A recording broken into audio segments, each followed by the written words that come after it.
Hey everyone, it's 10 Types, and today I'm talking about one of the potentially most interesting types of cards in the Pokemon TCG, specifically in Standard right now, and those are the A-Spec cards. A-Spec cards, if you're not familiar, they are pink. They look pretty cool in my opinion, and they have this rule to them that says you can't have more than one A-Spec card in your deck. It's on the right here. It's like kind of hard to see. And probably pretty easy to miss. But anyways, they have this rule where you can only play one, and they are all they aren't Pokemon. Originally, they came out in the black and white era. So, for example, Master Ball, this was originally in black and white. And this card, wait a second. There was an older Master Ball as well that actually, I believe, is technically the same card. But anyways, Master Ball came out in the black and white era, and it is an item here, right? And all the also they like looked pretty different, but the older A specs that aren't the current standard ones were all items. However, then they split items into items and tools. Previously, tools were a subclass of items. So then they decided to make A specs into either items, tools, stadiums, or special energy. I'm pretty sure I didn't miss anything there. So you're going to see the A specs in these different categories, and in some sense, they definitely function differently depending on what category they are in. Obviously, for example, legacy energy here, this is an ace spec that it has like an effect. All of the energies have some sort of special effect, unsurprisingly, but they also are, all energies. Legacy energies, any type of energy, so it can replace an energy in a deck and allow you more versatility within that. But then something like, say, ignition energy enriching energy is going to be a draw card, right? It's like essentially just a draw card. It is also an energy attachment, but we're going to kind of talk about them. I guess I will start with the energies because they are interesting. There are only 3 of them. As I said, legacy energy is an energy of every type. That is definitely an important part to it. It has 2 parts to it. Again, it's an energy of every type, and there is no downside to it. Unlike with Prism energy, which only works on basics, and I guess Neo Upper energy is also an energy of every type with downsides. We'll get to that one. But Legacy energy, I mean, the downside is that it is your A spec, right? But then it also has the effect that if the Pokemon this card is attached to is knocked out by damage from attack from one of your opponent's Pokemon, that player takes 1 fewer prize cards. This turns a 1 prizer into a 0 prizer, which is pretty nice. Or obviously, just reduces the Pokemon it's attached to by 1. It also can't be applied more than once per game. This is honestly kind of weird, but it's to stop loops or something like that. I don't think those actually like really exist, but that is why it is here. Funnily enough, in Expanded, there's the tool card Life Do, which is kind of the same, except doesn't it doesn't stop loops. It can be looped, and that's why they made this ruling on Legacy Energy. But again, it is by damage from an opponent's attack. So if you knock yourself out with something like Dustmore or whatever, then this will not apply, and you will still give up the prize there. This card is definitely one of the most universally, I'd say, okay ace specs, and definitely one that I actually really like, and you see in some different decks. Notably, you're going to see it in some decks that want to, be running different types of energies. We like scroll through here and we see, some decks like that. On the other hand, we're also going to see it in decks that kind of want to help with their prize mapping or hurt their opponent's prize mapping, like Mega decks as well. So definitely a pretty versatile card here. Unlike the other 2 ace spec special energies, Neo Upper Energy is like super not versatile. It's 2 energy of every type on a stage 2, and this is useful on Dragapult EX. Currently in Standard, it's not really played in Dragapult. Oh, it is played post Chaos Rising / Ninja Spinner with Dragapult EX plus Mega Greninja EX. It's actually quite good with Mega Greninja EX and Dragapult EX there, because of the fact that you really want to be able to attack just by attaching 1 energy to Mega Greninja EX there, and then you can return it to your hand, and then you can reattach it. So that's pretty nice, I guess. But ultimately, this one is very niche. This isn't a ranking. At one point, I made a ranking pretty recently, I think, of how well designed the ace specs are. I definitely don't like the design of this card because it's very niche, and I wouldn't say it has very interesting play patterns. I don't know if other people would agree, but obviously this card can be good in something like, say, Dragapult. There's also Sparkly Crystal, which we'll get to, which can also be good in Dragapult. And they're actually pretty similar in Dragapult, which is kind of weird. But anyways, we have Neo Upper Energy. It is, I guess, also good in like Head Dragon, but Head Dragon is like not very good, and other things like that. Any Stellar Stage 2, which there are some. I think I don't even know what the other ones are, but yeah. Then we have Rich Energy. Rich Energy is interesting. Originally, I was like, this card's bad, and I guess it is not very good, but it's definitely an interesting card here. It is a colorless special energy, so worse than a basic in terms of type stuff. But then when you attach this from your hand to one of your Pokemon, you draw four. So it is a legitimate draw card, which is pretty interesting. I'd say it's an interesting card with a deck that uses like a special energy toolbox, which we don't really see, but maybe we'll see. Maybe we'll see because we're getting that special energy cycle, which we've seen most of the cards for, but not all the cards for. I think we have like two or three left to see, and with that, we are going to we have telepathic psychic energy, which is like a powerful special energy on play, but the rest aren't. But anyways, so with this card, this is a powerful on play effect, but again, it is only colorless, and so generally it's played in Alakazam, which is kind of clunky because it doesn't pay your energy cost, and then it can be looped with the Dunsparce, and I don't know, it just like does some different things. It's played in decks that are like don't play much um energy as well. It's a cool card, I guess, but it's also pretty niche, and its value is good. I mean, drawing four cards is nice, but definitely a weird card there. Moving on to, I should probably sort these by type. Moving on to the tools, I think is the next place to look. There's going to be more tools here. There's Sparkling Crystal. Um, Sparkling Crystal is a card which reduces the cost of a Terra Pokemon's attack by one of any energy type, so it could be colorless or not. As I said, this is paired with Dragon Ball some and interesting Terra Box stuff as well. It's kind of, I wouldn't say the harder Terra Box, but it kind of is. This is definitely one of the A specs that is pretty decent right now. The special energies, for the most part, aren't super good, but Sparkling Crystal is pretty all right. I mean, there are definitely some decks that really like it. Those decks aren't super good, and there's some decks where it's like okay. But yeah, we got Sparkling Crystal. Then we have Amulet of Hope. Amulet of Hope is like super bad. Not really gonna talk about this one. It's kind of cool, I guess. But when you're knocked out, you search for three cards. It's fun, but it's you don't really want to be waiting to get knocked out to set up. And also, without really good tool search as standard, it's not very good. We had good tool search pre-rotation. It didn't really see any play.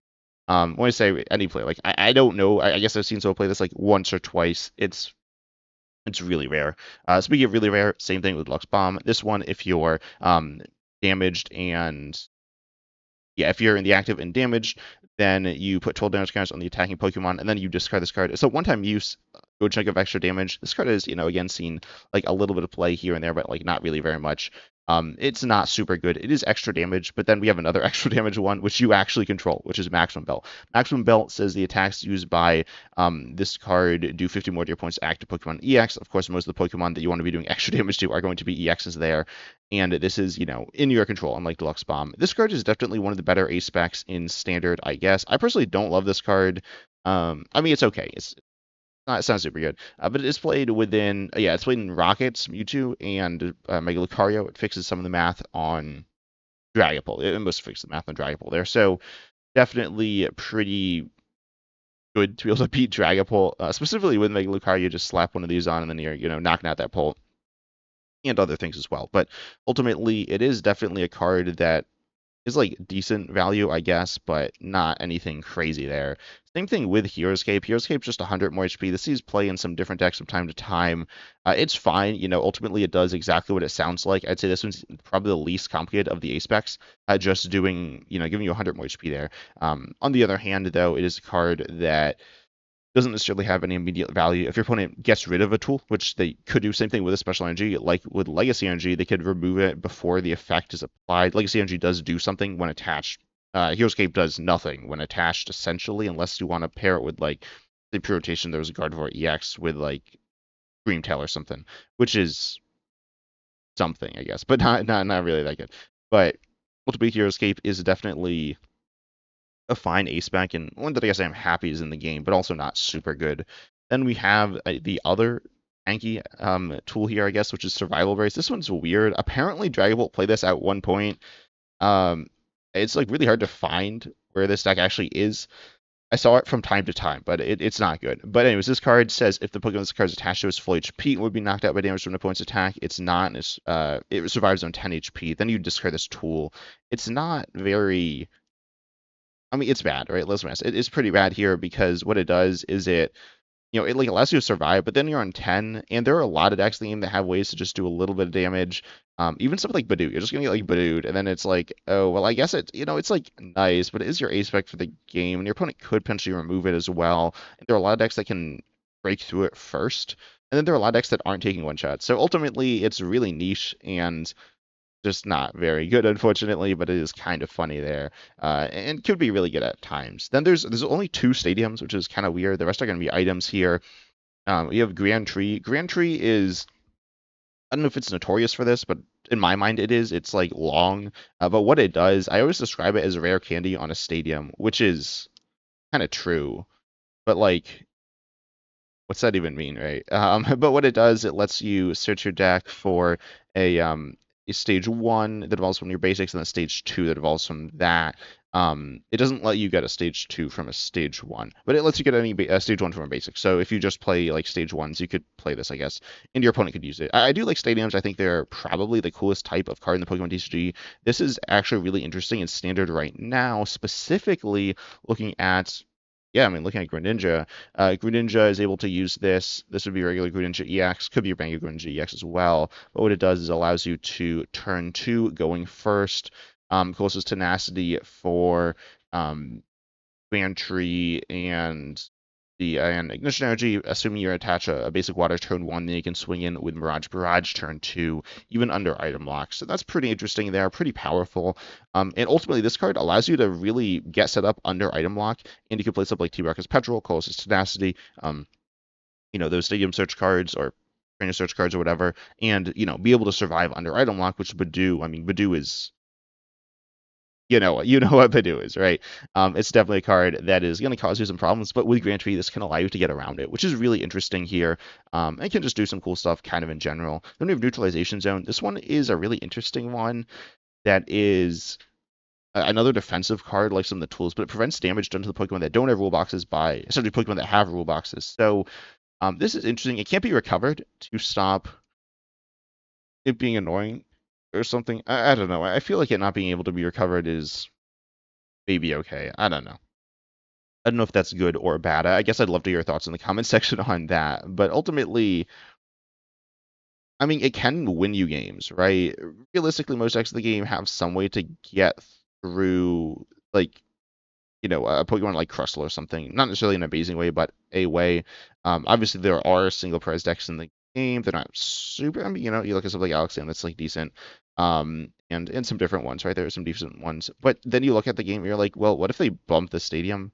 Then it's like you lose all the value from it. So you could try to bait it out, like bait out other stadiums from your opponent or something. I don't know. Realistically, neutralization zone though just doesn't stick. That's generally how I see this happen. There are occasionally times when it sticks. I guess we'll imagine it does obliterate Sacrilege. Maybe not obliterate, but it's pretty rough. Ultimately, though, and that's like a deck that doesn't play any stadiums. So a lot of other decks do play stadiums. So ultimately, Neutralization Zone is, I don't know, it's definitely a card that is kind of interesting, kind of not interesting as well. I mean, Crustle, I'd say, isn't interesting. So it kind of turns your deck into Crustle, except it like doesn't do anything half the time. So this is a card. It's a weird one. Probably not super good, but if it's not expected, it can be amazing. It can legitimately be like the best ace spec in the game. Then there's a bunch of items here. I'm not going to go over all the items. There's treasure. I'll just like kind of go down the line. Awakening Drum is bad. Reboot Pod is also bad. Master Ball is also bad. This one's universally okay, I guess. Hyperoma is also bad. Searching for 3 stage ones in standard. I can't think of the last time I've seen this card. Yeah, I'm looking at the decks that can be played in, and it doesn't seem very good. So then there is, let's see, Dangerous Laser is bad. It's funny, but it's really bad. Pokevital A is honestly pretty bad in my opinion. You heal 150 from your Pokemon. This can be recovered. I mean, it's not like the worst card around, but I would not play this ace spec. It's played in Crustle to heal, and it is like double Jumbo Ice Cream, and Jumbo Ice Cream's all right, and you can't even always play Jumbo Ice Cream, so it's an okay card. It's like searchable, I guess. I don't know. It's not a very good ace spec. When you talk about some of the other items, and it's not good. Brilliant Blender is also not very good. It's played in Sacrilege some. I wouldn't play it in Sacrilege because I'd look for a better ace spec, but I might play in Sarah Lynch. It's definitely okay. I will mention that because it bins 5 cards from your deck, that you're going to be binning energies, and you could just use Drillbur, and Drillbur is not your ace spec. Then we have Energy Search Pro. Presumably this card's like not playable post rotation, really. Getting a bunch of energy of different types. And Megaton Blow is actually a really funny card. This card, what it does is you discard all full special energy and stadiums from your opponents in play. I guess you discard your own stadium as well. But this card allows you to theoretically disrupt your opponent a lot. I played this card some. I've like tried it. It's bad, right? Like let's be honest, it's bad, unfortunately. Maybe fortunately. In expanded, it's very good, but in standard, it just isn't very I don't know. There aren't that many special energies. If there were decks that played a lot of special energies, this could be good, but there are not. Are very few special energies being played right now. Or there are some, but it's just not that much. Then we have, I guess, same thing with the tools. If there's like a ton of tools, which there aren't. Then we have Miracle Headset. Miracle Headset is okay, I guess. It's played in Team Rocket's Honchkrow, getting 2 supporters back. I don't know if it's always played in that deck, but it definitely has played some, and it's decent. Getting you some extra damage, and yeah, that's mostly what it does. Then we have Scramble Switch. I'll go to. This one is kind of bad. It's kind of cool. You switch and then you move the energy to the new Pokemon. It's a really fun card, but it's kind of gimmicky. It's kind of like Energy Switch, but that's like non-ace spec. I guess it's better than Energy Switch. It does. Um, it's kind of like a double energy switch. Maybe it depends exactly what you're looking for it to do, but mostly it's kind of gimmicky. Can lead to some legitimately crazy and really fun plays, but mostly it's pretty bad there. Then you have let's see, I guess Max Rod's the next one. Max Rod is played in, I don't know. This card's, I guess, playing some grass stuff. Apparently, recovering 5 in any combination of Pokemon and basic energy from discard to your hand. It can get you back like a whole grass line and 2 grass energies or something to then burst back into play with Force of Vitality and Ogre Pond and stuff. So it's kind of cool, but also not super. I mean, it's okay. It's just okay. Then we have Treasure Tracker. Treasure Tracker is really bad. This one's just for a bunch of tools. And then I think that's all the bad ones. So then we got Prime Catcher. Prime Catcher, a Gust and Switch is good. This is still played some. I think it is a little underrated right now. Legitimately, obviously there's one ace spec that I imagine most people are thinking like, yeah, that one's by far the best. I do think it is good. I'll actually, we're going to talk about them one probably last, but this Prime Catcher was the best ace spec for a while, certainly when it came out, and then it's like slowly fallen off, and now it's not at that top spot, but it's still pretty good. I mean, Gusting is very good. There's no counter catcher. Switching is nice. Just having a switch option in a deck can be huge, so you don't get stuck and just lose like a legitimate switch option, not a free retreating option. And yeah, I mean, definitely a good card, right? Like I think most people kind of know this card's good, but you should play it some. It's pretty good. Then we have Scuba Cyclone. Scuba Cyclone, I guess, isn't that good, but it's really cool. It allows you to put a Pokemon and all kinds of attach it back into your hand. This can be used with Meowth EX in standard. I think Meowth EX is played. I mean, it's played. It's good. I personally don't play it that much, and whenever I see people play it, usually then they like lose the next turn. So, this is a good card though. It's a cool card. It's more of a cool card than a good card, but it allows you to heal and do some different stuff. And I don't think any other effects really like this in standard right now. I mean, we lost Penny and Turo, so those were similar, and we don't have them now. Then there's Secret Box. Secret Box is mostly played in Marnies, I think. Okay, apparently did at this most recent regional. I was like in a lot of the top decks. That's not even post rotation. But yeah, it's played. I know it in Marnies.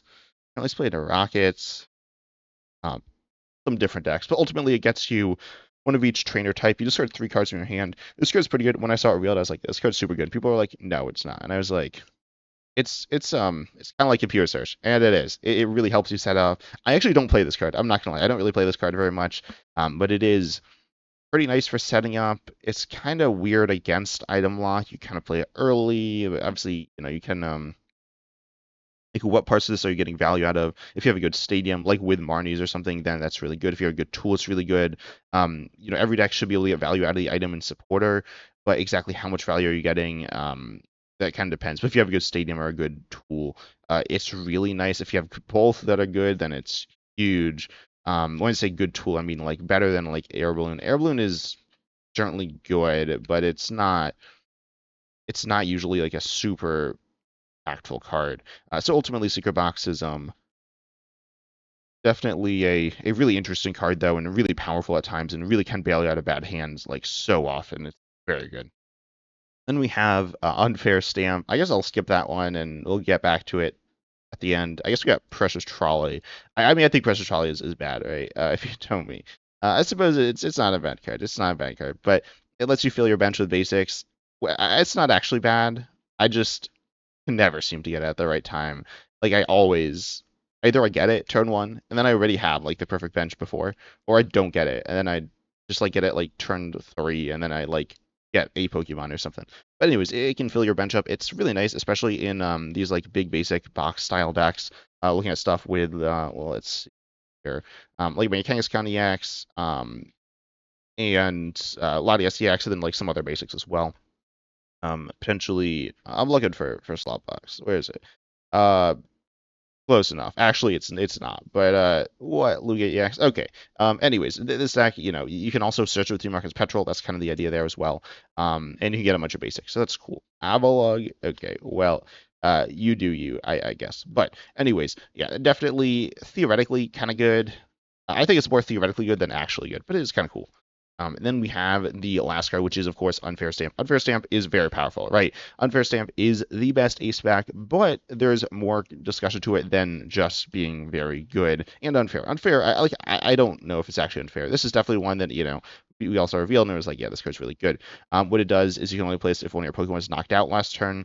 There's some ways this is a comeback mechanic style card, but like not actually. You could be winning and your Pokemon getting knocked out. So yeah, and then each player shuffles their hand to their deck. It is into their deck as opposed to on the bottom. Comparing it to Iono, as I've said before, it doesn't really matter very much, but it is, I guess, worth mentioning. And I guess it does some different disruption things. But anyways, then you draw five, and your opponent draws two. You drawing five is pretty good. It is, I mean, it's drawing more cards than Enriching Energy, which the only thing Enriching Energy does is draw cards. At a downside, this has, I mean, playing this card is not really a downside, ever, other than you can't use it later. And then, or you like there are times you can't use it, but ultimately this draws you a bunch of cards, which is good. It is like the power level of a draw spotter, and then your opponent draws two, which is pretty nasty. Pretty nasty disruption there, putting him down to two. I will mention Special Red Card, I believe is the name of it, from Chaos Rising. This is your opponent shuffles their hand to the deck, draws three, or wait a second. Special Red Card to their deck. No, never mind. Puts it on the bottom of their deck, then draws three. Only if they have three or fewer prize cards remaining, though. So this is a legitimately late game card, unlike Unfair Stamp, which can be used really early, especially if you attack with like Badoo. Unfair Stamp is really powerful paired with Badoo. Obviously, potentially the best Pokemon in the game. A card that allows you to item lock there, and it really like is a problem, and your opponent kind of needs to just deal with it. Because if they don't deal with it, then it'll just kind of set up. Presumably, the reason you play Badoo is generally to set up behind it. Even if they knock it out, you're still gonna like get some time to set up, and it's pretty low commitment. So if they just let you do that, then you'll set up and win, presumably. Again, not always, but for the most part, that'll happen. And then if they knock it out, then they're gonna get hand disrupted. It is really bad. I saw like a meme. There's like, I don't know, it was like one of those like illusion of choice memes, where it's like, you knock out Badoo and get unfair stamped and then lose, or you don't knock out Badoo and you just lose. So it is really good. Badoo plus unfair stamp. I mean, ultimately you can fall behind on just like prize tempo, but it is really good at disruption and at draw. And I think it's like legitimately really good at draw. I think that's something people kind of miss out on because people are like, it literally has unfair in the name, which I don't know, a weird choice by Pokemon to make a card that like people like they want people to dislike. Like I think people saw this card and were like, whoa, it's a reset stamp. It's back. 'Cause it's called Unfair Stamp. Reset Stamp is a banned card and expanded, was really good in standard. This card is not as good as Reset Stamp, wouldn't say. I mean, well, yes, it is better, but because it's an ace spec, right? Ignoring the fact, or accounting for the fact that it's an ace spec, it's not better. But ultimately, Unfair Stamp is a card that is pretty, like, it is very powerful. It is the best ace spec. I don't think it's like the only ace spec you should be playing. Of course, the big reason why it's so good is because we don't have that much hand disruption, and with Special Red Card, it's going to be a lot more fair there, and a lot more, a lot more consistent hand disruption, as opposed to this being this really inconsistent hand disruption. We have like Judge in standard, which is okay, but it's not super good. This is better than Judge like all the time, pretty much. So, well, it's better than Judge when you can play it, right? But ultimately, I think Unfair Stamp is obviously very powerful. I don't think it's game ruining or anything, and I think it is good that we have some form of hand disruption. This being the main ace spec is a little weird, but again, it is a really good draw and really good disruption. It is both. Like that is very important about it. As I said, though, there are other good ace specs, so definitely try out different ace specs in different decks because it is worth trying out. But try out like Unfair Stamp in every deck as well, probably. But I hope you all enjoyed this video. Huge shout out to my YouTube members for supporting me. It really does help support the channel. And also everyone who likes and subscribes, which should be you because it's free and it's really cool. But I hope you all enjoyed, and as always, I'm excited to see you in the next video.